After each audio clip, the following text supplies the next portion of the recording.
लश्कर जंगवी कराची में 10%। तहरीक तालिबान पाकिस्तान अब थोड़े सर उठा रही है, लेकिन मैं भी समझता हूँ कि 10% ज़्यादा नहीं है। हरकतुल मुजाहिदीन अल आलमी ख़त्म। सिपा मोहम्मद 8-10% आएगा। रॉ जो है वो 15% करीब आएगा। अलकायदा ख़त्म। बरसगीर दाइश तो थी नहीं कभी भी कराची में, ये तो आप ध्यान में बैठा लें। बलूचिस्तान लिबरेशन आर्मी कलदम उसके स्लीपर सेल्स हैं। मैं जब CID में आया तो इस वक्त से हमारे मरहूम DI साहब थे, तो उन्होंने मुझे कमरे में बुलाया, तो मैंने कहा शायद बिठाएंगे। उन्होंने मुझे बिठाया नहीं, उन्होंने मुझे सिर्फ ये कहा क्योंकि वो मैं शायद उनकी मर्जी के खिलाफ ही आया था। आपका हकीकी दोस्त चौधरी असलम और आपका छोटा भाई अली रज़ा जब आपसे बिछड़े, वो क्या दिन और ज़िंदगी की कहानियाँ क्या थी? अली रज़ा मेरा दोस्त ही नहीं, मेरा छोटा भाई भी था और मेरा बैचमेट भी था और मेरी उसके बहुत मोहब्बत का रिश्ता था। चौधरी साहब पे जो थी उसमें तो लश्कर जंगवी और तहरीक तालिबान पाकिस्तान जो थी कलदम, ये मतलब इससे इनका जॉइंट वेंचर था। कासिम रशीद नामी जहन्नुम वासिल दहशतगर्द है और इसका जो साथी, ये इनका बेसिकली कराची में टारगेट और तरीका वारदात क्या था? ऐसे लोग जिन चप्पल पहने हुए, इनको कोई इल्म नहीं है, तालीम नहीं है, तो बड़े बड़े स्कॉलर्स, बड़े बड़े उलमा को शहीद कर दिया, अल्लामा हसन तुराबी साहब को शहीद कर दिया, शामिदी साहब को शहीद कर दिया। इस तरह देखा जाए तो एक बहुत बड़ा नुकसान हुआ इस मुल्क का। लेकिन कोर कमांडर जो अटैक हुआ, पहली दफ़ा जुंदला का नाम उस वक्त निकल के सामने आया। जो 2009 का आशूरे का बलास था, वो भी जुंदला नहीं किया था और मोबाइल फ़ोन डेटोनेशन के जरिए किया था। इसमें एक बड़ी अहम बात समझनी गई है कि कराची में जितनी दहशतगर्दी हुई है ना, ये कराची के ही लड़कों ने की है। KPO पर अटैक था, उसकी मनसूबाबंदी क्या हुई थी? उसकी मनसूबाबंदी अफगानिस्तान में हुई थी। जब इस तरह कोई वाक़या होता है ना, उसमें हर बंदा ना असला उठा के चल पड़ता है, चलो जी ये बिल्कुल गलत है, मैं इसकी हमेशा तरदीद करता हूँ। मुझे याद है इस हमले में पूरे शहर के सारे SHOs आए थे। मैं नहीं इस चीज़ के हक़ में, एक काउंटर टेररिज्म एक्सपर्ट मुझे आते समझ नहीं आया लफ्ज़ ये क्या चीज़ है। खुदकश ने गाड़ी टकराई, ये गलत है।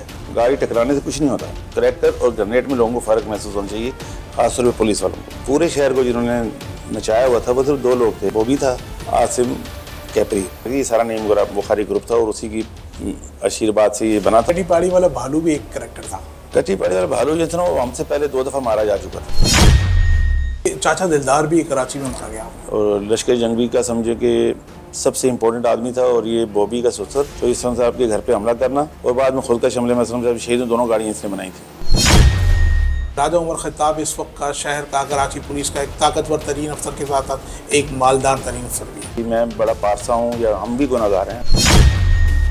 एक CTD की आपकी अपनी इमारत ज़मीन बोस हो गई थी। बिल्कुल जी, मैं मानता हूँ इस बात को कि उन्होंने अपना जो टारगेट था वो इस हद तक तो अचीव कर लिया कि मेरे 21 जवान शहीद हुए इसमें तकरीबन। क्या लियारी गैंग वॉर के बैरून मुल्क में बैठे 22 दहशतगर्द आज भी खतरे का बाइस है? वो उस लिहाज से स्टेट के लिए खतरे का बायस तो नहीं है, लेकिन यह है कि कारोबारी हजरात को डिस्टर्ब जरूर कर सकते हैं कॉल करके बता लेके। बाकी उनके अंदर इतनी सलाहियत नहीं है कि वो कोई शहर को नुकसान दे सकें। हाँ, ये है कि थ्रेट उनका है कि लोगों से बत्ते शती पर्चियाँ देते हैं, उसमें लोग परेशान होते हैं।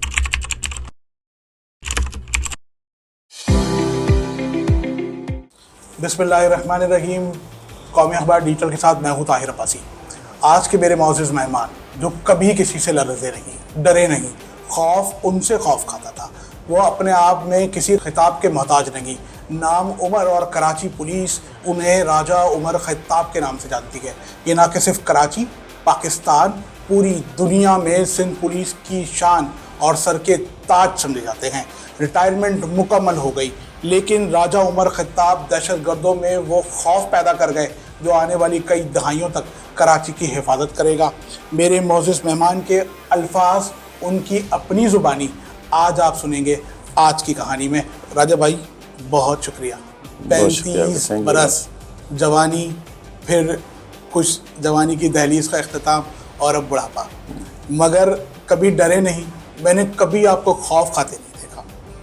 क्या लश्कर जंगवी, क्या तहरीक तालिबान, दाइश, अलकायदा, लश्कर जंगवी बर्र-ए-सग़ीर, अल आलमी, सिपा मोहम्मद, तहरीक जाफरिया, ऐसी कई लातादाद दहशतगर्द तंजीमें, और फिर अब कलदम बलूचिस्तान लिबरेशन आर्मी, फिर बलूचिस्तान लिबरेशन फ्रंट, और इस तरह की नौमौलूद तंजीमें आपसे आज भी खौफ खाती हैं।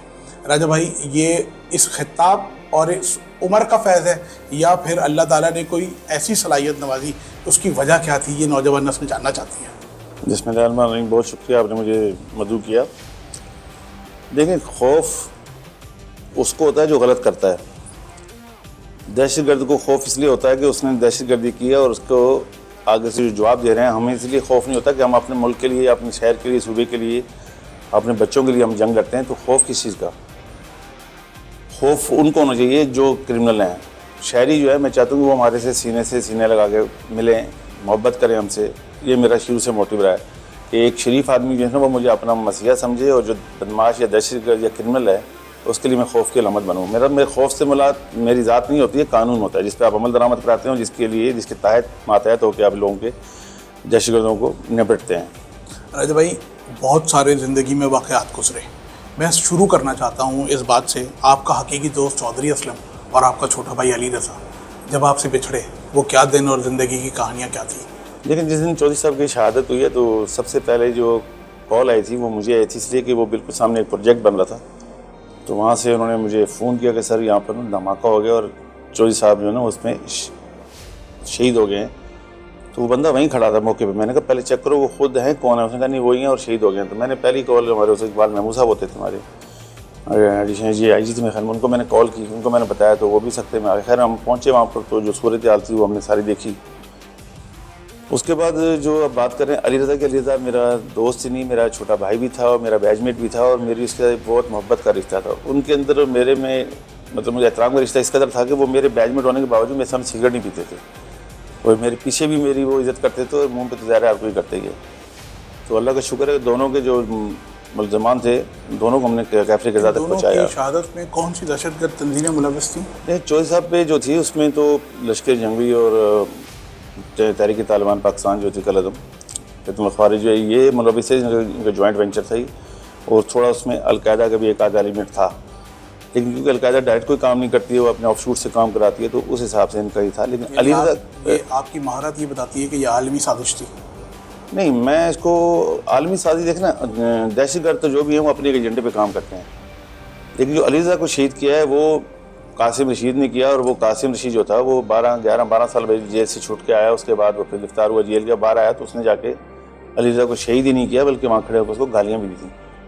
तो मैं इस चीज़ में पुरसकून हूँ कि उसके इन कातलों को भी हमने उनके अंजाम तक पहुँचा दिया विद इन 2-3 मंथ्स। तो ज़ाहिर है जो हम जिस फील्ड में इसमें शहादत तो कोई किसी वक्त भी किसी को मिल सकती है, लेकिन जितने भी मेरे साथ लोग काम करते रहे, मैं अकेला कुछ भी नहीं हूँ, मेरी पूरी टीम है। मैं जब मैं कहता हूँ इसका मतलब मेरी टीम को समझा जाए, बजाय इसलिए मेरी ज़ात को समझा जाए। सारे गाजी हैं अल्हम्दुलिल्लाह, और सबके पीछे एक हिस्ट्री है। सब ने वो कुछ किया इस मुल्क के लिए कि जो लोगों को नज़र तो नहीं आता, लेकिन आज जो मेरे बच्चे, मेरा शहर, हम सब महफूज हैं, तो उसमें उनकी बहुत बड़ी कुर्बानी है, जिसके अंदर उनकी ज़ाती कुर्बानियाँ भी हैं, उनकी फैमिली कुर्बानी भी, उनकी माली कुर्बानियाँ भी हैं इसके निशाने में। जो ये कासिम रशीद नामी जहन्नुम वासिल दहशतगर्द है और इसका जो साथी था, ये इनका बेसिकली कराची में टारगेट और तरीका वारदात क्या था, और ये जो लश्कर जंगवी नामी दहशतगर्द तंजीम है ये किस तरह हमारे शहर में लोगों को टारगेट करती थी? देखें, लश्कर जंगवी का वजूद तो पंजाब में हुआ है, जंग से शुरू हुई थी। पहले सिपा साहबा, फिर लश्कर जंगवी, फिर करती। ये लश्कर जंगवी जो है फिर ये आई तो पंजाब से थी यहाँ, लेकिन उसके बाद इसका टोटल सेटअप कराची का होकर रह गया। फिर ये यहीं से हमें मदद लेनी पड़ी, यहीं के लड़कों ने इसको बहुत परवान चढ़ाया। और सेक्टेरियन जो टेररिज्म था हमारा, ये दोनों तरफ से बराबर ही चलता रहा। ऐसा नहीं है कि सिर्फ एक तरफ से था। इसमें बकीयतुल्लाह थी, लश्कर मोहम्मदी थी, इसमें सिपाही मोहम्मद थी, ISO थी, मतलब सब ने ये सेक्टेरियन की बनाकर। सेक्टेरियन देखें आज से नहीं है, सदियों से है, और ये आगे भी ख़त्म कभी नहीं होगा, लेकिन कम और ज़्यादा ज़रूर हो सकता है। ये एक ऐसा एलिमेंट है जो मुसलमानों को हमेशा परेशान रखेगा, जैसे हम आम ज़बान में शिया सुन्नी फसाद कहते हैं, जिसको फ़िरका वाराना फसादात कहते हैं। हम देखें ना, अभी अगर शिया और सुन्नी की बात करते हैं तो फिर तो उसमें खानी भी शहीद हुए हैं, अपना बोरी भी हुए हैं सारे। तो इस तरफ से भी इसी तरह होता रहा दोनों तरफ से। और दो ऐसे लोग जिन चप्पल पहने हुए, जिनको कोई इल्म नहीं है, तालीम नहीं है, तो बड़े बड़े स्कॉलर्स, बड़े बड़े उलमा को शहीद कर दिया। अल्लामा हसन तुराबी साहब को शहीद कर दिया, शामिदी साहब को शहीद कर दिया। इस तरह देखा जाए तो एक बहुत बड़ा नुकसान हुआ है इस मुल्क का दोनों तरफ से। राजवी, किस हद तक ये वाली बात दुरुस्त है कि जुंदुल्ला टाइब और अलकायदा और TTP यानी तहरीक तालिबान पाकिस्तान और अफगानिस्तान ये कराची में अपना नेक्सस मजबूत करने के लिए बैंक डकैती या अगवा बराए तावान या सुपारी किलिंग जैसी वारदातों में हिस्सा लेती रही और फंडिंग करती रही? देखिए, पहले हमें समझना पड़ेगा कि ये तंजीमें बनती कैसे हैं और हैं क्या। तहरीक तालिबान का तो पूरा एक वजूद है कि वो पूरी एक तंजीम बनी है। उसमें से जो ऑफ शूट होते हैं, कुछ लोग अलकायदा से निकल आए, कोई पुरानी जिहादी तंजीमों से निकल आए, फिर वो आगे पे एक नई तंजीम बनाते हैं। जैसे जुंदुल्ला पाकिस्तान में, हमेशा से कहता हूँ कि ये भी हम दो जुंदुल्ला को कन्फ्यूज़ ना रहें। एक ही जुंदुल्ला थी, एक दूसरी थी बलूचिस्तान में थी, लेकिन उसका अलग सेक्टर है। ये जो है ये कराची बेस थी। और जितनी भी दहशतगर्दी के मॉडर्न सिस्टम या तरीक़ाकार इख्तियार किए हैं वो इसी अलकायदा ने, यानी जुंदुल्ला ने किए हैं। क्योंकि इसको बनाने वाला जो था वो भी एक गैर मुल्की अरब था, उसी ने इसकी बुनियाद रखी थी। और उसने फिर पूरी जुंदुल्ला को कराची भेजा। फिर इन्होंने यहीं से असला, एक सियासी जमात का असला दफन था वो निकाल के उन्होंने कोर कमांडर पे अटैक किया, उसके बाद स्कूलों पे अटैक किया। मतलब मुख्तलिफ जगहों पर इन्होंने टेररिज्म किया। और पहली दफ़ा डबल ब्लास्ट, लेकिन कोर कमांडर जो अटैक हुआ पहली दफ़ा जुंदला का नाम उस वक्त निकल के सामने आया। फिर उसने PSC के सामने डबल ब्लास्ट किया, फिर उसके बाद उन्होंने उससे पहले उन्होंने अवारी के पास किया। इस तरह की बहुत सारी इनकी 3-4 एपिसोड हैं। एक तो वो थी जो हुई, उसके बाद वो फ़ौरन पकड़े गए जो कोर कमांडर अटैक में थे, क्योंकि मोबाइल फ़ोन की सिम मिली थी, उस पर कार्रवाई हुई तो उनकी पहली लीडरशिप पकड़ी गई, बाकी भाग गए वापस। फिर दूसरी जब टीम नीचे आती है तो वो यहाँ फंड रेजिंग करने के लिए आई, तो उन्होंने आके पूरा यानी एक जत्था आता था और बैंकों में डकैतियाँ करता था और बाकायदा पुलिस का जो गार्ड बार होता था सबसे पहले उसको मारते थे। तो समझ नहीं आती कि डकैतियों में एकदम इजाफा हुआ है तो कौन लोग हैं। तो हमने इस पर क्यों हम थोड़ा डिफरेंट तरीके से काम ये करते हैं कि हम उस क्राइम के अंदर मुलविस मुल्ज़मान या जो भी जुर्म हुआ है, मेरी कोशिश होती है हम उसका ना तरीक़ाकार को समझ के उसकी तरफ जाएँ, हमें अंदाज़ा हो कि वो कौन लोग हैं। तो उसके लिए हमने फार्मूला अडॉप्ट किया। हम देख रहे थे कौन कौन सी जगह पे डकैती हुई और पुलिस वाला शहीद हुआ, लोग कितने थे, असला क्या था। उनके पास कलाशनकोव्स होती थी, 2 गाड़ियों में आते थे। पुलिस वाले को शहीद किया, अंदर जाके वो ख़वातीन के साथ बदतमीज़ी नहीं करते थे। तो ये एक ऐसा एलिमेंट होता है जिसमें मैं बता रहा था कि ये कोई जिहादी एलिमेंट है, क्योंकि अगर जनरल क्रिमिनल होता है तो वो गाली गलोच ये वो करता है। तो इन्होंने ऐसा कुछ भी नहीं करते थे जिससे हमें अंदाज़ा हो गया कुछ है। तो फिर बाद में आपको याद होगा कि शायद टाउन में इनका इनकाउंटर हुआ था बड़ा। जो इनकाउंटर हुआ था उसमें उनके कुछ लोग मारे भी गए थे। बाद में हमारे जो एडिशनल एजाज साहब, उनके इनकाउंटर में कुछ लोग मारे गए रास्ते में। तो जुंदला का वो फेज़ भी ख़त्म हुआ। फिर तीसरा फेज़ आया इनका, तीसरा फेज़ ख़त्म हुआ जाके जुंदला का ID ब्लास्ट पे, जो 2009 का आशूरे का ब्लास्ट था, वो भी जुंदला नहीं किया था और मोबाइल फ़ोन डेटोनेशन के जरिए किया था। और वो मेरे पूरे टेन्योर सर्विस में आशूरा के ब्लास्ट में पहली दफ़ा ऐसा देखा गया था कि ब्लास्ट हुए। अदरवाइज़ पहले जो फायरिंग शेयरिंग ये कुछ हो जाता था। और फिर इसके बाद चेलम पे भी ब्लास्ट हुआ था, अगर आपको याद हो, जिसमें 2 बॉम्ब लगाए गए थे। उसमें जुंदला नहीं थी, उसमें लश्कर थी। तो इस तरह इनका ये पैटर्न। इसमें एक बड़ी अहम बात समझने की है कि कराची में जितनी दहशतगर्दी हुई है ना, ये कराची के ही लड़कों ने की है। कराची के लड़कों से मुराद मेरी है जो यहाँ पैदा हुए, बड़े हुए या पढ़ते रहे, जिनको इस शहर में रिहाइश थी, इनकी फैसिलिटेशन उनको पीछे से होती थी। अगर ये लड़के पहाड़ों में जाते हैं तो ये पहाड़ों में जाके कुछ नहीं कर सकते थे जब तक उनकी मदद ना हो। जो पहाड़ों वाले कराची में आते थे तो यहाँ आकर उनको यहाँ के स्लीपर सेल या अपने फैसिलिटेटर चाहिए थे जिनके ज़रिए ये काम करवाते थे। तो जितनी तंजीमों का आप नाम लेंगे मैं आपको बता दूंगा इसमें कितने % लगे कराची के थे, यानी कराची से मतलब कराची सेटलर लड़के, और वो किसी न किसी जिहाद तंजीम से निकल के आए और बन गया। जिस तरह अलकायदा बर सगीर है, AQI जिसको हम कहते हैं। अब ये पहले हरकतुल मुजाहिदीन में एक पार्ट था, फिर हरकतुल मुजाहिदीन अल-आलमी बनी, फिर पूरी की पूरी चलेगी AQI इसके अंदर। तो इसलिए इसके अंदर बंगाली और बर्मी लड़के भी मिलते हैं आपको, क्योंकि पाकिस्तान में और तो कहीं नहीं है। तो किसी और सूबे में इनके 2-4 वजूद हो सकता है, लेकिन जो मेन इनकी जो लीडरशिप है, जो कुछ भी है, वो कराची बेस्ड है। आपको एक बड़ा अफसोसनाक वाक़या याद होगा, इन्होंने कराची स्टॉक एक्सचेंज पर एक बड़ा दहशतगर्दाना हमला किया और उसमें आपने और दीगर लोगों ने स्पॉट पर ही बहुत पुलिस की कारकर्दगी वहाँ पूरी दुनिया ने देखी। हमने उन दहशतगर्दों को जाने नहीं दिया। कराची पुलिस ऑफिस पर अटैक हुआ, हमने उन दहशतगर्दों को जाने नहीं दिया, ना कि बाद में उनके सहूलतकारों को भी आपने बहुत माहिराना अंदाज में तहकीकात और तफ्तीश के बाद इंटेलिजेंट बेस्ड अंदाज आपने अख्तियार करते हुए उनको पकड़ा। ये आज भी हमारी कौम ये जानना चाहती है कि जो KPO पर अटैक था कराची पुलिस ऑफिस पर, उसकी मनसूबाबंदी क्या हुई थी, उसमें कौन सा एक ख़ास एक्टर मुलविस था? देखिए, उसमें उसकी मनसूबाबंदी अफ़गानिस्तान में हुई थी और उसका जो मास्टरमाइंड था अफ़गानिस्तान के बाद जो पाकिस्तान में था वो कराची का था। और वो गुलशन मेमार के एरिए में एक मदरसा है, उससे उसका लिंक था, लेकिन मदरसा उसमें इन्वॉल्व नहीं था क्योंकि ज़ाहिर है वो मदरसा तो वहाँ के एक स्टूडेंट था उसमें। तो जिन लोगों ने जो प्लानिंग की उससे पहले बाकायदा ये जो सदर थाने की मस्जिद है KPO के साथ, वहाँ आके बाकायदा वो नमाज़ पढ़ता रहा। उसी मस्जिद में हम भी नमाज़ पढ़ते थे। तो जब रेकी मुकम्मल हो गई तो फिर पीछे से गंडापुर वालों ने उनको यहाँ पर वेपन, खुदकश, ये सब, इसमें बेसिकली 4 खुदकश ने आना था, लेकिन 3 आ सके और 1 नहीं आ सका था। तो उन्होंने बहुत यानी आसान तरीके से इसमें अटैक किया और ये खुदा का शुक्र था कि वो, क्योंकि मुझे लगता है जो बाद में फुटेज वगैरह देखी उसमें वो जो लोग अंदर गए थे उनको अंदर पता ही नहीं था कि मेरे ख्याल 50 से ज़्यादा लोग अंदर कुर्सियों के पीछे आगे भी छुपे हुए थे। तो वो इतने मतलब घबराए हुए थे कि उन्होंने अंदर एक ग्रेनेड मारा कमरे में, तो ग्रेनेड वापस उनके पाँव में आया। फिर बाद में लॉ इन्फोर्समेंट एजेंसी तो सारे लोग आ गए। इसमें एक कम अमूमन गलती क्या करते हैं कि जब इस तरह कोई वाक़या होता है ना, उसमें हर बंदा ना असला उठा के चल पड़ता है, चलो जी ये बिल्कुल गलत है। मैं इसकी हमेशा तर्दीद करता हूँ, जिसका जितना काम है वो करे, जिसको जाके उसको पहले इंगेज करना है वो जाए। मुझे याद है इस हमले में पूरे शहर के सारे SHO आए थे। देखें, ये मैं नहीं इस चीज़ के हक़ में, मैं बोलता हूँ जिसका पहला जिसने रिस्पॉन्स देना है उस टीम का होना चाहिए। और बाद में जब ये हुआ तो उसमें बाकी उसी टीम ने इसको इंगेज किया और वो एक खुदकश में मर गया, बाकियों को मार दिया गया। तो ये एक ये चीज़। और दूसरा जो क्राइम सीन पे हम जाते हैं तो क्राइम सीन पे अब तो खैर मीडिया की मैं तारीफ़ करना चाहूँगा इस पर कि इसमें मीडिया अब इतना कंट्रोल ज़रूर हो गया है कि जो हम उसकी पैरामीटर लगाते हैं ना वो उससे बाहर ही रहता है। ये एक अच्छी बात हुई है। लेकिन फिर उसके अंदर जो लोग दाखिल होते हैं उसमें रेलिवेंट सब आते हैं, उसमें एविडेंस बिल्कुल ज़ाया होती है और हर कोई चाहता है कि मैं टीवी पे आ जाऊँ या मेरी पिक्चर बन जाए और फ़ौरन रिजल्ट भी मांगते हैं जी बताएं क्या हुआ था, कैसे हुआ था। जब तक क्राइम सीन को देख न लें, समझ न लें, फ़ौरन रिजल्ट कैसे दिया जा सकता है।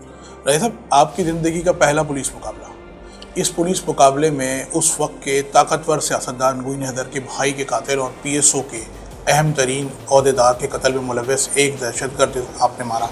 इस दहशतगर्द का ताल्लुक क्या था और ये कौन था, किस जमात से ताल्लुक था? देखें, ये तो CID थी उस ज़माने में। तो CID में आने के बाद मेरा पहला इनकाउंटर था। इससे पहले ज़ाहिर मैं मुख्तलिफ बहुत सी यूनिटों में रहा हूँ, बहुत हमारे इनकाउंटर्स भी हुए हैं। लेकिन मैं वो लोगों की तरह तशहीर नहीं करता इस चीज़ की कि मैं बड़ा एक्सपर्ट हूँ, एक काउंटर टेररिज्म एक्सपर्ट। मुझे आज तक समझ में नहीं आया लफ्ज़ ये क्या चीज़ है। कराची वालों को ये बात जानना बहुत ज़रूरी है कि जब जिस जगह ज़रूरत हुई वहाँ एक ही नाम आता था, राजा उमर खिताब। तो जब कराची में डकैतियाँ बढ़ी तो स्पेशलाइज्ड इन्वेस्टिगेशन यूनिट जिसे हम आज कहते हैं, पहले 555 CIA हुआ करती थी। तो जब जिंदुल्ला जैसी जमातें डकैतियाँ करती थी तो उस वक्त भी आपको खिदमत दी। ये कौन सा था दहशतगर्द जिसको मैं इस पर चैप्टर क्लोज करता हूँ कि उसमें इस तरह होता है ना कि बेसिकली हम जो मिस्टेक करते हैं ना, हम क्राइम सीन को भूल जाते हैं और हम जिसके आदमी जो चीज़ लगती है वो उठा के चल पड़ता है। ऐसा नहीं करना चाहिए। क्राइम सीन में जो कुछ छोड़ के जाते हैं टेररिस्ट, कितना भी अक्लमंद हो, आप ज़रूर उस पर पहुँचते हैं। हर एक का कोई ना कोई सिग्नेचर है। मिसाल देता हूँ, कोई ID ब्लास्ट भी हो गई है ना अगर, तो उसके मिलने वाले पार्टिकुलर्स जो है ना, छोटे छोटे उसके पार्ट्स जो हैं, वो भी आपको निशानदेही देते हैं कि किसका ये बना हुआ मैन्युफैक्चरर है, इसकी किसकी ID थी। अगर लाइव मिल जाए तो बहुत बड़ी बात है। और अदरवाइज उसका जो तरीकाकार है, जिस तरह अब कहते हैं नहीं गाड़ी टकरा दी, खुदकश ने गाड़ी टकराई, ये गलत है। गाड़ी टकराने से कुछ नहीं होता। उसका एक पूरा मैकेनिज़्म है, सिस्टम है उसको जब तक वो सप्लाई नहीं देगा, उसको करंट नहीं देगा, डेटोनेशन नहीं करेगा, वो ब्लास्ट नहीं होता। लोगों के जहन में ये है। अब फिर एक और इस्तेलाह चलती है जी क्रैकर अटैक हो गया। तो मैं इस जगह बोलता हूँ कि अपने इदारे के लोगों को, ये पुलिस वालों को बोलता हूँ, ये क्रैकर का लफ्ज़ इस्तेमाल ना करें जब तक कि आपको पता ना चले कि क्रैकर था।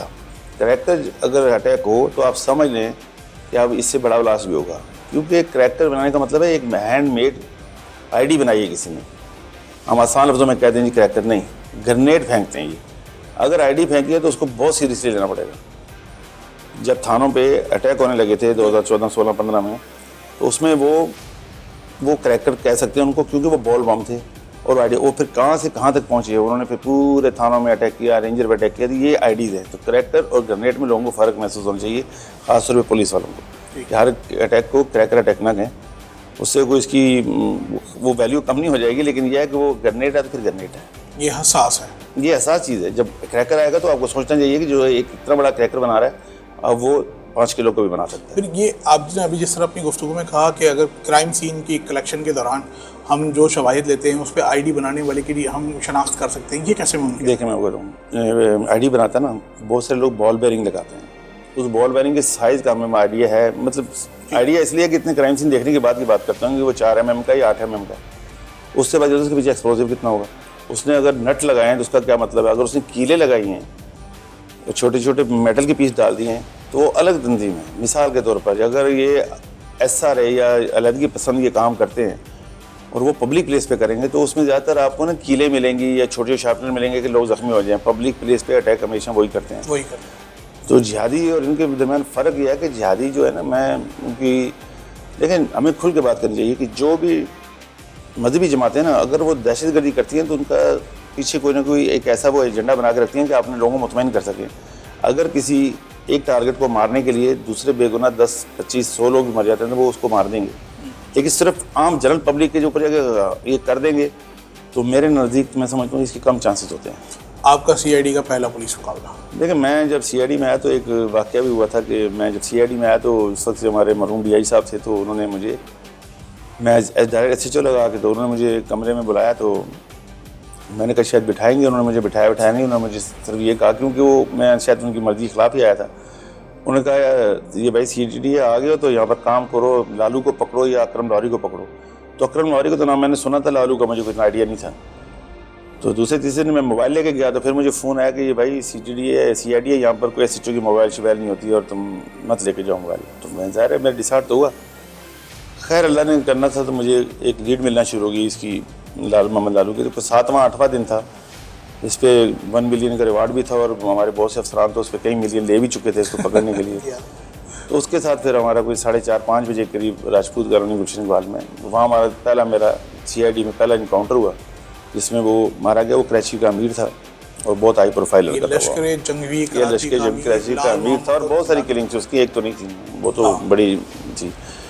तो वो पहला था। उसके बाद तो फिर सिलसिला चलता ही रहा, क्योंकि कराची में जो दहशतगर्दी है ना, आप समझिए पहले 2001 से लेकर 7 तक इतना थी, इतनी सीरियस नहीं हुई थी 9/11 के बाद, लेकिन 8 से 13 तक तबाही थी कराची के अंदर।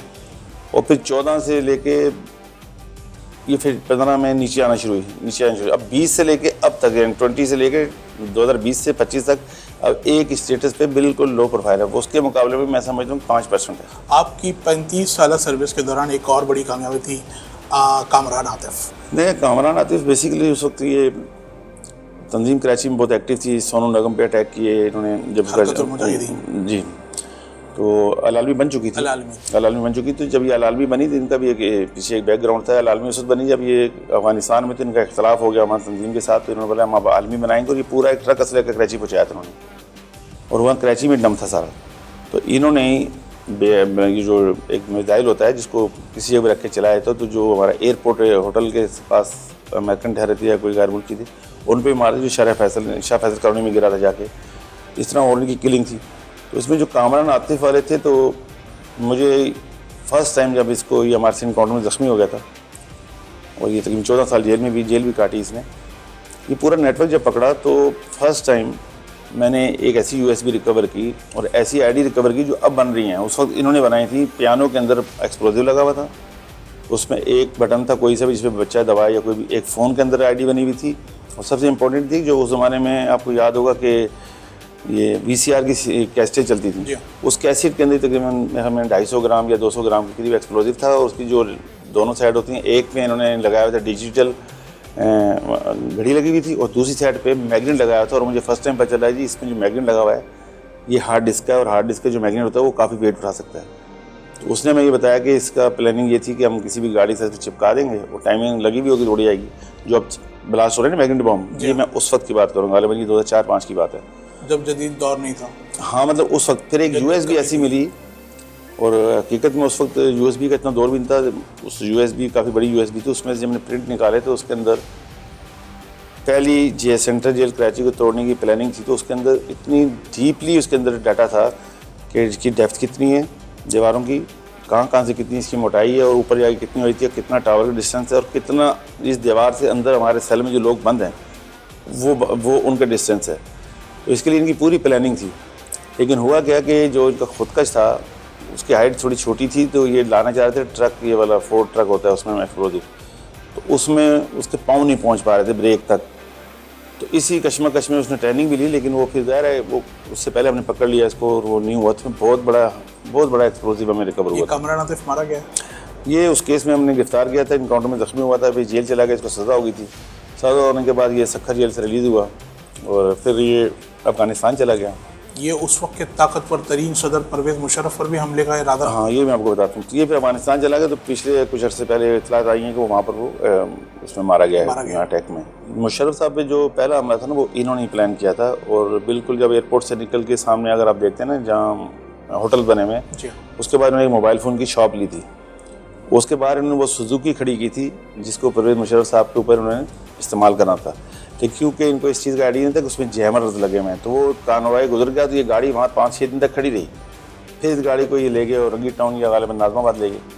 वही सुजुकी जो है वो बाद में इन्होंने, जो अमेरिकन कॉन्सुलेट के फ्रंट से अटैक हुआ था ना, फिलर हॉल के सामने से, वही गाड़ी इसमें इस्तेमाल हुई थी जो उस वक्त मुशर्रफ साहब पे करी थी उन्होंने। राइट सर, कराची में हालिया कुछ बरस कबल ऐसे वाक़यात आए जिसमें हमारी मिलिट्री पुलिस को अटैक किया गया, ख़ास तौर पर सदर के इलाकों में सॉफ्ट टारगेट समझते हुए वो केसेस आपने हल किए। इसमें कौन सी दहशतगर्द तंजीमें मुलविस थी और फिर वो लोग हैं मारे गए? देखिए, ये ग्रुप बड़ा है, इसने बड़ा पैनिक फैलाया था शहर में। पुलिस की किलिंग हो रही है, शिया किलिंग हो रही है, आर्मी के जवान शहीद हो गए, रेंजर के जवान शहीद हो गए। तो वो जब हम फॉरेंसिक पे काम करते हैं और आगे पीछे चीज़ें चेक करते हैं तो उसमें पता चला कि इसमें तो बहुत सारे वेपन यूज़ हो रहे हैं। तो पहला आइडिया तो यही था कि शायद ये कोई बहुत बड़ा ग्रुप काम कर रहा है इसके ऊपर। तो हमारे आईजी से उस वक्त एडी ख्वाजा साहब, तो वो भी और हम सारे जाए मीटिंग करते हैं सारे। तो मेरी पूरी टीम थी, हमने बड़ा इस पर काम और फोर्स किया। तो फिर हम इस नतीजे पे पहुंचे कि ये बहुत बड़ी कोई तंजीम है जिसके बहुत से लोग इस पर शायद काम कर रहे हैं। तो ज़ाहिर है फिर कुछ चीज़ें ऐसी होती हैं जो सीक्रेट रखे सकता हूँ मैं, उनको मैं बयान नहीं कर सकता सोर्स की वजह से भी। हमें एक आस्ते आस्ते लीडें डेवलप होना शुरू हो गई। तो मुख्तसर ये कि हमने फिर 2 लोग पकड़े और पूरे शहर को जिन्होंने नचाया हुआ था वो सिर्फ 2 लोग थे, बॉबी था और दूसरा आसिम कैपरी। आसिम कैपरी पुराना क्रिमिनल था, पुराना वो लश्कर जंगी का था।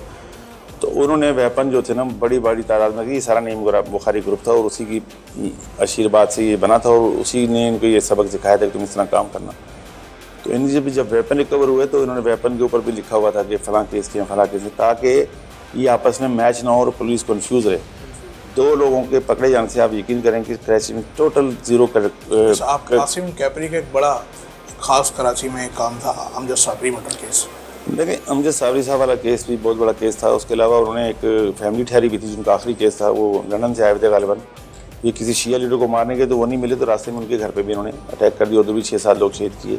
लेकिन आर्मी के जवानों को, यूनिफॉर्म वालों को शहीद करना सदर में, पार्किंग प्लाजा में, रेंजर के जवानों को तिहाड़ टाउन में, ये कुछ छोटी मोटी बात नहीं थी। तो इसमें जो ज़्यादा दलेर लड़का था ना वो, या जिसके बारे में कोई जानते हैं, वो बॉबी था। बल्कि उसमें एक इंकशाफ ये हुआ कि जब बॉबी पकड़ा गया, जिसको पकड़ने में हमें बहुत मेहनत करनी पड़ी, क्योंकि उसके बारे में कोई नहीं जानता था कौन है कौन नहीं। कराची एयरपोर्ट पे जो अटैक हुआ था उसमें सारे जो लड़के मरे थे वो उज़्बेक या चेचन नहीं थे। कराची एयरपोर्ट के अंदर एक अटैक हुआ कराची एयरपोर्ट पे, जिसके बाद ज़रब अज़ब शुरू हुई।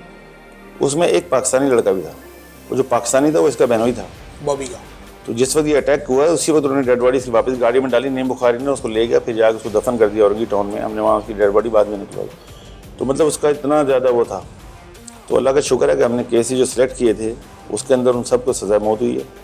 बस अमल दरामद होना बाकी है, बाकी तो पूरा प्रोसेस जो होता है वो चल रहा है। अमजद साबरी मर्डर केस में पहली इतलात ये थी कि उसमें बराह रास्त MQM का लंदन ग्रुप मुलविस था, फिर बाद में आसिम कैपरी उसमें मुलविस पाया गया। ये कलेक्शन कैसे होगी? देखिए मैं आपको बताऊँ, असल में होता ही है कि जब मिसाल तौर पर आपके पास ये आइडिया आया कि जी इसमें फ़लाँ जमात हो सकती है, मेरे पास ही में, तो मैं किसी को रोकता नहीं हूँ। मैं बताऊँ यार आप ये काम कर रहे हैं ना, आपके पास, आप उस पर करें, अगर आप सही निकले मैं मान लूँगा, मेरे पास आ गई तो आप मान लेना, क्योंकि किसी को रोकने से हो सकता है कि वो सही लीड पे हो।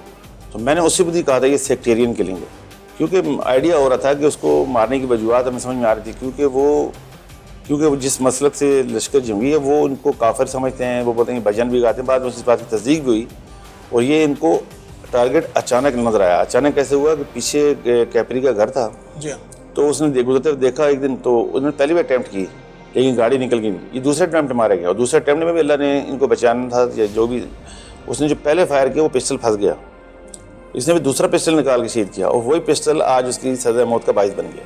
ऐसा भी था कि आसिम कैपरी ने जो है वो को ले जाकर खास पॉइंटेशन पढ़ के हमने यहाँ अमजद को मारा था। जी बिल्कुल। इसमें ये जब देखें जब इन्वेस्टिगेशन होती है तो हम ये सिर्फ नहीं होता कि बंदे को कोई टॉर्चर करके सिर्फ बात करते हैं या उसको बोलेंगे नहीं भाई तुम जो हमने कह दिया वो, ऐसा नहीं होता। हर चीज़ को वेरीफाई करना बड़ा जरूरी होता है। इसमें वेपन सबसे अहम चीज़ होती है कि वही वेपन आले कत्ल जिससे उसने किया, और उससे एक ही मर्डर हुआ था और अमजद साबरी साहब का हुआ था, और वो पिस्टल जब रिकवर हुआ तो बाकायदा लिखा हुआ था अमजद साबरी मर्डर केस। बाकी ये नए में इस्तेमाल करते तो इन्होंने बाकायदा पाउच बनाए थे जिसके अंदर ही पिस्टल लगा रहता था, उसके खोल भी अंदर ही गिरते थे, इसका तो खोल भी बाहर गिरे थे। तो जो चश्मी गवाह था शनाख्त सजा मौत हुई इस केस के अंदर, तो एविडेंस ही तो हुई है। अभी हालिया दिनों आपकी रिटायरमेंट से पहले आपने गुज़श्ता 1.5 साल बहुत काम किया।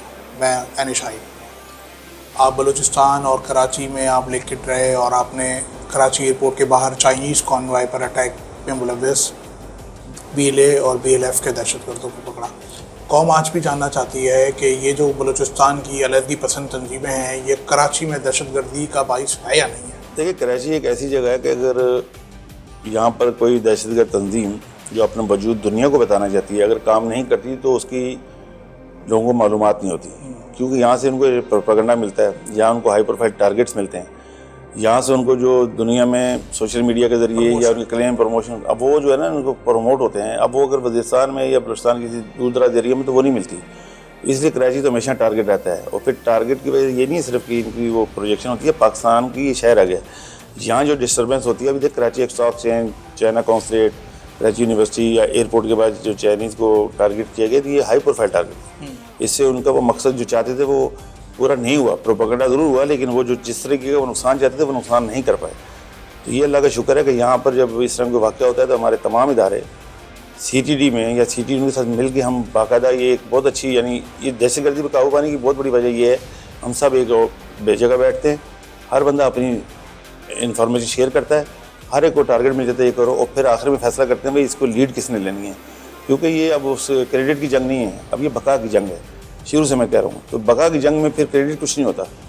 हम अपने शहर को बचा लें, अपने लोगों को बचा लें, अपने मुल्क को बचा लें, इससे बड़ा क्रेडिट क्या होगा। एयरपोर्ट हमला केस में जो लोग पकड़े गए हैं उनकी असलियत क्या है? वो उसमें जो लड़का पकड़े वो कराची यूनिवर्सिटी का स्टूडेंट था, बलोच का स्टूडेंट था, और उसी ने सारी मास्टरमाइंड था, उसी ने सारी प्लानिंग की, उसी ने अफगानिस्तान में जो बशीर ज़ेब के साथ टीम है उनके साथ प्लानिंग करके भेजी। यानी उन्होंने अपनी सीक्रेसी का इस हाल तक रखते हैं सिस्टम कि जो खुदकश आया था इसमें, उसको भी आखिरी दिन बताया कि जी हमने अटैक इस जगह करना है। वो खुदकश तैयार था, ये नहीं है कि वो कोई यहाँ के बना, वो यहाँ से आया, गाड़ी ली, वापस चला गया, गाड़ी बन के आई, कराची में घूमती रही।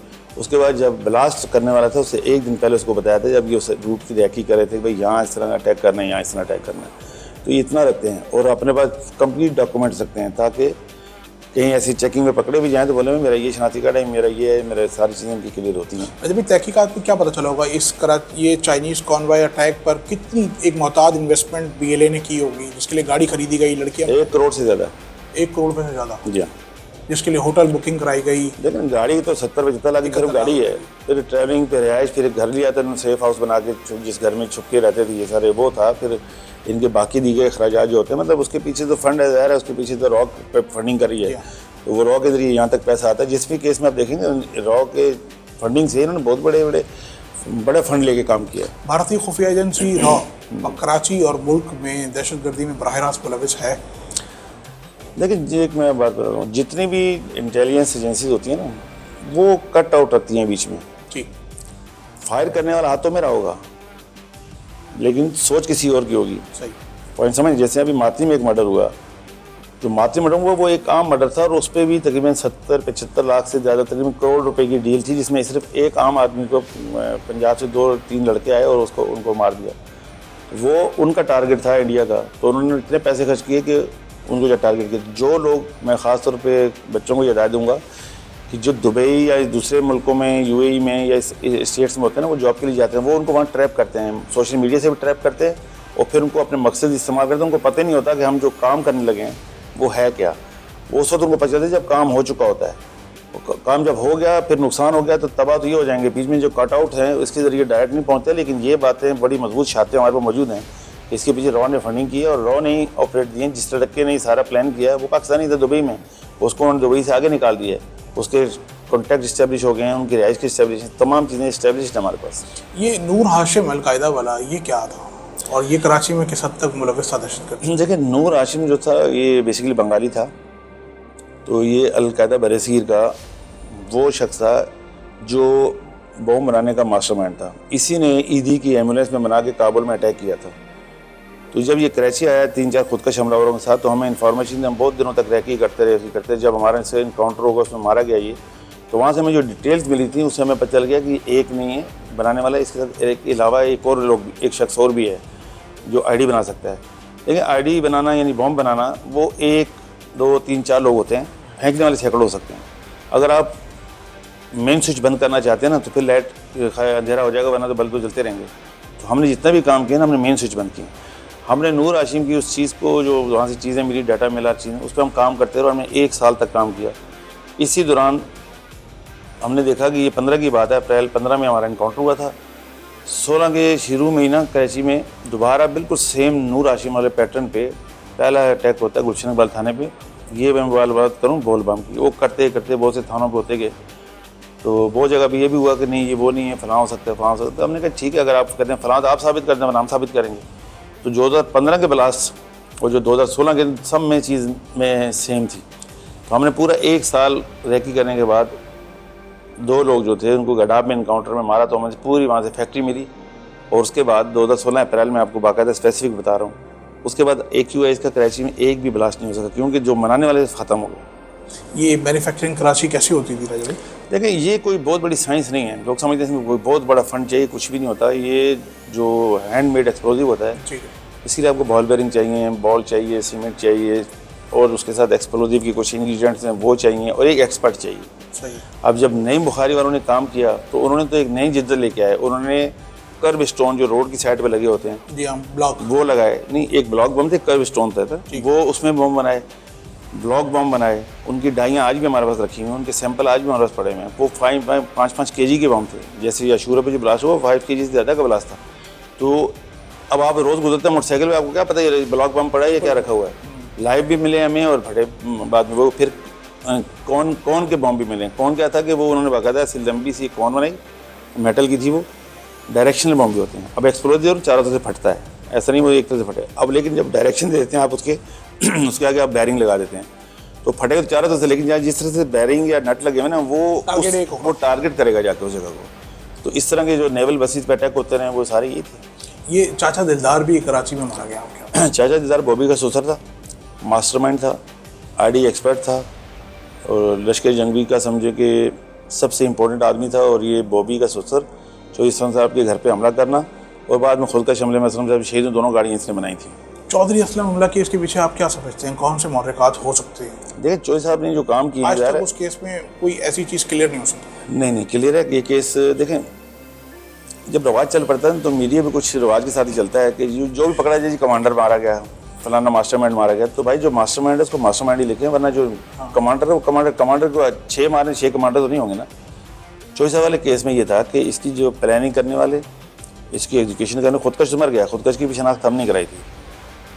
नईम बुखारी ने इसकी प्लानिंग की थी और मुसन्ना ने, फारूक मुसन्ना जी, ये लोग थे इसके मेन मास्टरमाइंड। और रैकी जो की सारा कुछ किया वो उनका जो गनमैन था कामरान, उसके ज़रिए कराई, दोनों घरों की, दोनों जगहों की। और फिर कामरान इसमें मारा भी गया। तो चौधरी साहब के साथ उनके ज़ाहिर दुश्मनी तो थी ना, ज़ाहिर हम पुलिस अफसर हैं, हम काम करते टेररिज्म पे, तो उस पर दुश्मनियाँ तो होती है ना। तो फिर उन्होंने उनको टारगेट किया उस ब्रिज पे जहाँ से वो गुजरते थे हमेशा। कटी पहाड़ी वाला भालू भी एक करेक्टर था। कटी पहाड़ी वाला भालू जो था ना, वो हमसे पहले 2 दफ़ा मारा जा चुका था, आपको पता होगा। ये वो देखें, वो था तो क्रिमिनल, लेकिन उसका एरिया में बहुत खौफ था। मुझे पहली दफ़ा मतलब पब्लिक से जो ये आया ना, न्यूट्रल पॉइंट ऑफ व्यू, और अच्छा लगा, मुझे खुशी हुई, वो भालू पे आई थी। क्योंकि उसने ऐसा एक वहाँ खौफ पैदा किया, उसने गलियों में कैमरे लगाए तो खुद वो पहाड़ी पे बैठता था, तो उससे उधर लड़ना इतना आसान था नहीं। तो मैं थोड़ी सा अपनी स्ट्रेटजी को बेशक लॉन्ग करता हूँ, लेकिन मेरी कोशिश होती है कि एज ए कमांडर अपनी फोर्स को भी बचाना सबसे पहली जिम्मेदारी है। सही। टारगेट पे तो आप जाते हैं, लेकिन अगर आप फोर्स को मरवा के वापस आते हैं तो ये कोई बहुत बड़ा कारनामा नहीं किया आपने। लड़ना मरना तो है हमारा काम, लेकिन उसमें नालायकी कम होनी चाहिए आपकी। आगे जो आसमान है वो तो हो ही जाता है। तो भालू का सबसे पहले हमने जब वो गया हुआ था तो हमने उसके पीछे असला गायब किया था। हमने असले की इन्फॉर्मेशन पूरी की पूरी वो खोद के उसमें सारा असला कर दिया। फिर उसके बाद थोड़ा असला रह गया था। जब हमारा इनकाउंटर हुआ उसका, जब मारा गया वो, तो उस वक्त तक उसके बाद इतना कीमती असला नहीं आया था। आप पर कितनी बार अटैक की मनसूबबंदी हुई होगी, इन्फॉर्मेशन का ज़ख़ीरा आपके पास? देखिए, इस लड़ाई के अंदर ना एथिक्स भी शामिल हैं। हम जो अगर जंग लड़ रहे हैं ना अगेंस्ट टेररिज्म, तो हमने इसमें दुश्मनी की है दुश्मन के साथ, उसके अहले खाना के साथ नहीं की है। मेरा अगर टारगेट एक दुश्मन है तो उसके साथ मेरी दुश्मनी है, मेरी उसके उस फेल के साथ दुश्मनी है। ज़ाती तौर पे हमारी किसी के साथ कोई मुखालफत नहीं है, और किसी की इज्जत उसके साथ नहीं है, लेकिन उसके जुर्म के साथ है। और जुर्म की इंतहा अगर उसके मरने से होती है तो हम मरने तक उसका फैसला करेंगे, उसके साथ लड़ेंगे। और बाकी हमले जो हैं वो तो देखें, थ्रेट तो हमें हमेशा से रहता है। अब ये मैं हर प्रोग्राम में बता दूँ कि कितने हमले हुए, तो इसकी कोई मैं नहीं समझता कि ये मार्केटिंग वाली बात मेरी तरफ हो जाएगी। मैंने बड़ा काम नहीं, ये जानना बहुत मैंने जो कुछ भी किया अपने मुल्क की खिदमत के लिए किया है। हमारे इस तरह की बात है राजा उमर ख़त्ताब के लिए भी, कि जो लोगों का परसेप्शन है कि राजा उमर ख़त्ताब इस वक्त का शहर का, कराची पुलिस का एक ताकतवर तरीन अफसर के साथ एक मालदार तरीन अफसर भी है। देखिए, इसमें 2 बातें आपने की हैं। एक तो कह दी ताकतवर तरीन, दूसरा आपने मालदार। ताकतवर तरीन किसको कहते हैं? ताकत तो मेरा महकमा है जो मुझे ताकत देगा, मेरा मुल्क है या मेरी फोर्सेस हैं जो मुझे ताकत दे सकते हैं। ठीक है, ये वो चीज़ें हैं जो लोगों को नज़र आती हैं कि ये मीडिया जितना चाहे अच्छा बना दे, जितना चाहे बुरा बना दे। और मैं बिल्कुल क्लियर बात करूँ, मैं कभी कुछ छुपाने वाली बात नहीं करूँगा कि जी मैं बड़ा पारसा हूँ या हम भी गुनाहगार हैं, हम भी हैं। और पुलिस जो है वो इसी सोसाइटी का अक्स है। जो शख्स मेरे बारे में सोच रहा है वो इसी सोसाइटी का, और मैं उसी का अक्स हूँ। जैसा मुआशरा होता है ऐसी पुलिस होती है। ऐसे ही पूरे मुल्क का सिस्टम चलता है। अगर सोसाइटी बेहतर हो जाती है तो पुलिस की भी गिरबान पकड़ी जा सकती है, तो पुलिस भी ठीक होती है। ये पूरी दुनिया का एक फार्मूला है, अगर चेक कर लें जब कुछ भी। जहाँ तक मालदार की बात है तो अल्लाह का लाख लाख शुक्र है, मुझे अल्लाह के फजल से, मैं अभी वो अनाउंस नहीं करना चाहता, लेकिन सिंध गवर्नमेंट से लेके फेडरल गवर्नमेंट तक मुझे करोड़ों रुपए में उन्होंने ऑफिशियल रिवार्ड दिए हैं। मैं पाकिस्तान में शायद पहला ऑफिसर होऊंगा जिसके पास इतने मेडल हैं। एक दफ़ा मेरी सितारा शुजात, 2 बार तमगा शुजात, कायद-ए-आज़म पुलिस मेडल, सदारती पुलिस मेडल, और बाकी जो आप लोगों के अल्फाज हैं, ये भी एक बहुत बड़ा इनाम और रिवार्ड होता है मेरे लिए। मैं कभी इस बात का माइंड नहीं करता कि जी मेरे बारे में किसने गलत बोला। मैं कहता हूँ इसने अगर गलत बोला तो मुझे देखना है कि वाकई मेरे अंदर ये गलती है, तो मैं इसकी सलाह क्यों ना करूँ। मौलाना शामजी कत्ल केस के क्या मुहर्रिकात थे? देखिए, मौलाना शामजी साहब का जो कत्ल था और मौलाना आज़म तारिक का जो कत्ल था, ये एक ही केस की लड़ियाँ हैं, और उसमें बहुत सारे केसेस हैं, ये नहीं है इनका हुआ। बहुत सारे इसमें जिस तरह ख़त्म नबूवत वालों की यहाँ पर काफ़ी केसेस हुए, उसमें जो लोग मुलविस थे वही उनमें थे। और ये बड़ी पूरी मुल्क लेवल की प्लानिंग थी, क्योंकि वो इस्लामाबाद टूल प्लाजा पे शहीद हो रहे हैं, शामजी साहब यहाँ हो रहे हैं, तो ये इस वक्त वो जो हमारा सेक्टेरियन एलिमेंट चल रहा था ना, उसकी नज़र हुए सारे। एक CTD की आपकी अपनी इमारत ज़मीन बोस हो गई थी, ये बहुत खौफनाक वाक़या था। बिल्कुल जी, मैं मानता हूँ इस बात को कि उन्होंने अपना जो टारगेट था वो इस हद तक तो अचीव कर लिया कि मेरे 21 जवान शहीद हुए इसमें तकरीबन। और ये मेरे ख्याल में पाकिस्तान में दूसरा बड़ा खुदकश हमला था जिसमें 3 या 4 खुदकश थे, और 500 kg की एस्टिमेटेड है ये एक्सप्लोजिव इस्तेमाल किया। उसके बाद ये नहीं, उन्होंने बाकायदा एक CD रिलीज़ की थी, शायद वो आपके नोटिस में आया नहीं है। उसमें इसकी बिल्डिंग की रैकी, उन लड़कों की वहाँ ट्रेनिंग, उनके बयानात, और आफ्टर ब्लास्ट की वीडियो, और फिर उसमें मोस्ट वांटेड मेरा नाम था, मेरी वीडियो थी सबसे पहले, फिर चौधरी साहब की थी, फयाज साहब की थी, मतलब शनी साहब की थी। 4 लोगों की हमारे मोस्ट वांटेड लोग हैं। ये TTB ने बाकायदा एक रिलीज़ की है वीडियो, जो जिसकी CD मेरे पास भी पड़ी हुई है। कैसे महफूज रहे आप उस हमले में? नहीं, मैं उस वक्त जब ये हमला हुआ तो ये तो CTD को उन्होंने टारगेट किया था, तो उसे CID थी, तो मैं उस वक्त CIA SIU में मेरी पोस्टिंग थी, तो मेरे वहाँ के शीशे टूटे थे सदर में, और इनमें कितना डिस्टेंस था, तो बाकायदा वो फील हुआ था वहाँ तक कि जी इतना बड़ा ब्लास्ट हुआ है। ख़ास सवाल है राजा भाई, क्रिप्टो ट्रेड के अगवा के वाला जो मामला था, क्या आपके इल्म में था वो पूरा, और फिर उसकी तहकीकात में आप क्लियर भी हो गए? इसमें बिल्कुल, और ये आपकी रिटायरमेंट से बस कुछ वक्त पहले की? हाँ, ये जनवरी का 11 वाक़या है, और इसमें मैं बिल्कुल आपको क्लियर बताऊँगा। 2 चीज़ें होती हैं, एक होती है बदनीयती और एक होती है गफलत। तो जब ये वाक़या हुआ तो मुझे तो दूसरे दिन इस बात का पता चला। अब क्योंकि इसको हाईलाइट इसलिए किया कि कुछ मुखालफिन दोस्त यार होते हैं ना, जिनको मौका चाहिए था कि कोई ना कोई एक बंदे की इज्जत पे बात है।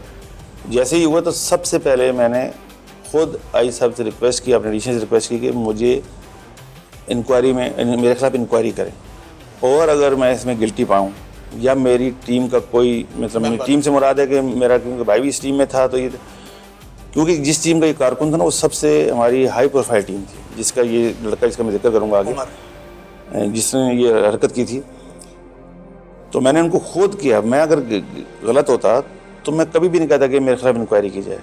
असल बात ये थी कि इसमें हमारी गफलत ये थी कि वो हमारा ड्राइवर था, हमारा मतलब CTD का एक ड्राइवर था, और वो मोबाइल की चाबी उसी के पास होती थी। जिस दिन ये प्लानिंग की है, जो कुछ भी किया, वो चाबी लेके चला गया, और उसने वो वारदात की, वारदात करके चाबी ला के गाड़ी खड़ी कर दी। उसका टीम लीडर जो था वो गाँव में था। जब ये वाक़या हुआ और इसमें हाईलाइट हुआ तो मैंने उसको गांव से वापस बुलाया, और उसको मैंने कहा जाओ शामिल तफ्तीश हो जाओ। वो शामिल तफ्तीश हुआ। मैंने आई साहब ने मुझे हटाया, बहुत अच्छा किया, क्योंकि मैं चाहता था कि यहाँ हटने के बाद मेरी इंक्वायरी हो, वरना लोग ये कहेंगे कि शायद इसने कोई इन्फ्लुएंस किया। आज भी आई साहब हमारे सेहतमंद है माशाल्लाह। आप उनसे पूछते, मैंने कोई फ़ोन नहीं कराया, और उनको एक बात मैंने रिक्वेस्ट ज़रूर की थी, मैं से अगर इसमें मैं गिल्टी हुआ या मेरी टीम का कोई, मेरा मतलब टीम से मेरा भाई एक सिपाही की वजह से अगर है तो हम रिज़ाइन दे देंगे इंशाल्लाह, बिल्कुल भी आपको कोई प्रेशर नहीं आएगा। लेकिन अगर मैं क्लियर हुआ तो रिक्वेस्ट ये है कि मैं, क्योंकि CTD मैंने 22 साल गुजारे हैं, तो मैं चाहूँगा कि मैं वहीं से रिटायरमेंट लूँ। तो आई साहब की मेहरबानी, उन्होंने इंक्वायरी भी देखा ना किसने की, आमिर फारूक साहब ने की, एडिशनल CTD ने किया, इमरान याकूब मुनाज की, जो किसी के सिफारिश पे नहीं आते, उन्होंने बिल्कुल मेरे, आज तक मेरे पास कॉपी नहीं है उस इंक्वायरी की, मैं सच बता रहा हूँ। वो सीक्रेट थी, CTD की, तो आई साहब ने फैसला किया और फिर मुझे वापस CTD भेजा, और अपने हाथों से आपको रिटायरमेंट भी दी। और मैं शुक्रगुजार हूँ महकमे का भी कि मुझे आई साहब ने भी बाज़ेबत तरीके से रुख्सत किया, और मेरे डिपार्टमेंट CTD जो मेरी रगों में शामिल है उन्होंने भी किया। और मेरे ख्याल में हालिया सालों में मुझे तो नज़र नहीं आया कि किसी की इतनी बाज़ेबत तरीके से रुख्सती हुई हो, तो यही मेरे लिए बहुत बड़ा इनाम है। अपने CTD में अपना पहला मौके पुलिस मुकाबला तो बहुत ताकतवर लाल मोहम्मद उर्फ लालू बताया। आखिरी पुलिस मुकाबले में आपने 3 दहशतगर्द जान हासिल की, ये कौन सा नेटवर्क था? ये तहरीक तालिबान, ये वही टीम है जिसने अभी पिछले दिनों में एफसी में हमला किया, एफसी के ऊपर नहीं खुदकश हमला किया, वही नहीं के साथी था ना जिसने जाकर खुदकश हमला किया। यहाँ कराची में BLA और BLF का फ्यूचर क्या है? देखिए मैं बताऊँ, BLA जो है ना उसका, BLA का तरीकाकार अलग है और BLF का अलग है। BLF जो है वो सपोर्टिंग, उसको सपोर्ट करती है, उसके साथ मिल के काम करती है, वो उसकी बी टीम समझ लें या बी ऑर्गेनाइजेशन समझ लें, वो यहाँ पर रैकी करना, फैसिलिटेशन करना, टारगेट किलिंग करना, हैंड ग्रेनेड मारना, इस लेवल तक तो वो BLF करती है। लेकिन जो BLA है वो कराची में जो भी काम करती है उसमें खुदकश भेजती है, वो ताकि वो वापस ही नहीं आ सकती। जैसे शाह फहद था चाइनीज कॉन्वॉय, नहीं जितने भी हुए चारों खुदकश हमले, स्टॉक एक्सचेंज देख लें, देख खुदकश से मुराद तो ये नहीं है ना कि जिसको ये पता है मैं वापस अब नहीं आ सकता। एक जामिया कराची में खातून बमबार, जामिया कराची वाला नहीं, एक हो गया सबसे पहले चाइना कॉन्सुलेट, चाइनीज, उसके बाद कराची स्टॉक एक्सचेंज, फिर कराची यूनिवर्सिटी, और तीसरा चाइनीज अटैक जो एयरपोर्ट के बाहर हुआ। ये इस तरह देखिए सब के सब खुदकश है, तो उसमें कम से कम मैन पावर के साथ अब ज़्यादा से ज़्यादा टारगेट अचीव करने की कोशिश करते हैं। सोशल मीडिया पे एक बड़ी खास कैंपेन है कि जब लॉ इन्फोर्समेंट एजेंसीज कराची और बलूचिस्तान में इन बलूच एलिमेंट्स से जुड़ी खवातीन के खिलाफ जब कार्रवाइयाँ करते हैं तो ये सोशल मीडिया पे बहुत ताकतवर पावरफुल कैंपेन चलाते हैं हमारी लॉ इन्फोर्समेंट एजेंसी के खिलाफ। आपने अभी इस चाइनीज़ कॉन्वॉय पर अटैक पर जब तहकीकात की, आपको इसमें औरतों का कनेक्शन मिला है? देखिए इसमें दो तीन चीज़ें मैं बताता हूँ आपको। जिसमें शरी हयात थी जिन्होंने कराची यूनिवर्सिटी में अटैक किया, तो वो शुरू से ही BSO के साथ जुड़ी हुई थी, उनका माइंड बनता रहा, उसने आगे खुदकश हमला किया है। इसी तरह ये कुछ ऐसी चीज़ें भी मिली हैं जिसमें इनकी जो BSO के लड़के हैं उन्होंने कुछ ऐसी वीडियो हमारे हाथ लगी हैं जिसमें उन्होंने लड़कियों को ब्लैकमेल भी किया है। मैं सबके बारे में नहीं कह रहा, लेकिन जो है उसमें ब्लैकमेलिंग का भी एक एलिमेंट है। और सबसे बड़ी बात यह है कि जो एहतजाज होते हैं उसके अंदर जो ख़वातीन आती हैं ना, उनके अंदर भी कोई ऐसे लोग हैं, क्योंकि ये पीछे से पूरी एक स्क्रिप्ट लिख के दिया गया है जो ऑस्ट्रेलिया एजेंसी पाकिस्तान को कमज़ोर करती है। नहीं भाई सोशल मीडिया पे आपने ये डालना है, ग्राउंड वर्क पे ये करना है, एहतजाज के दौरान ये करना है, और पब्लिक के अंदर ये अपने सेंटिमेंट्स जो है पैदा करना है। तो ये इस तमाम उन चीज़ों के ऊपर ये काम करते हैं। हमारे किसी भी केस में हमारे खिलाफ तो किसी ने कोई प्रोपेगेंडा नहीं किया, क्योंकि हमने जहाँ भी हाथ डाला सही डाला है। और अभी हमारी लॉ इन्फोर्समेंट एजेंसी, हमारी फ़ौज जो भी काम कर रही है इस वक्त इंशाल्लाह आप देखिएगा तो बहुत जल्द ये चीज़ों के ना खात्मे की तरफ जा रहा है, क्योंकि हमारे जो इस रीजन के जो हालात हैं अल्हम्दुलिल्लाह वो हमारे फेवर में हैं। जो हमारे फेवर में नहीं है उनको हम अपने फेवर में कर लेंगे। तो जो भी मुल्क और स्टेट के ख़िलाफ़ है उसको माफ़ी नहीं मिलेगी। लेयरी गैंग वार इसको सपोर्ट कर रहा है BLA को। लेकिन लेयरी गैंग वार ख़त्म हो चुकी है। लेयरी गैंग वार अब कोई वार नहीं रही, ठीक है। वो किसी वक्त में थी जब उसको दो ग्रुपों ने, पहले एक ही थे फिर दो ग्रुप हुए लड़े और गैंग वार, हम उसको लेयरी गैंग वार का नाम दे दिया। लेकिन उनके कुछ एलिमेंट्स ऐसे हैं जो बाहर बैठे हुए हैं जो आप उस दौर की बात करें लालू और दादल के दौर, मैं उसी बात कर रहा हूँ जिसका रहमान डकैत और उसका जो अपना दोनों का पड्डा हुआ, तो उससे लेयरी गैंग वार है। गैंग वार तो उसको शुरू हुई थी, दोनों तो सिर्फ टिट फॉर टैट और लड़ाई चल रही थी ना, उसको गैंग वार कहते हैं। लेकिन अब गैंग वार कोई नहीं है। अब कौन सी गैंग की लड़ाई हो रही है? कोई भी नहीं है। अब तो क्रिमिनल्स हैं। भत्ता ले लिया उसने, अगर वहाँ से 10 करोड़ लाखों ने फ़ोन कर दिया कराची में तो किसी एक ने जाके वहाँ फायर कर दिया तो भत्ता ले लिया। तो ये चीज़ें जो है उस लेवल पे नहीं है। अभी मैं आपको भी बता रहा हूँ कि माजी को देख के अभी देखें तो आप बोलेंगे हम तो बहुत अच्छी वक्त में रह रहे हैं। उमर खिताब की ज़िंदगी का सबसे अफसरदा दिन कौन सा था? अफसरदा दिन ज़ाहिर है जिस दिन वालदा फोत हुई वो दिन था, वो मुझे आज भी नहीं भूलता।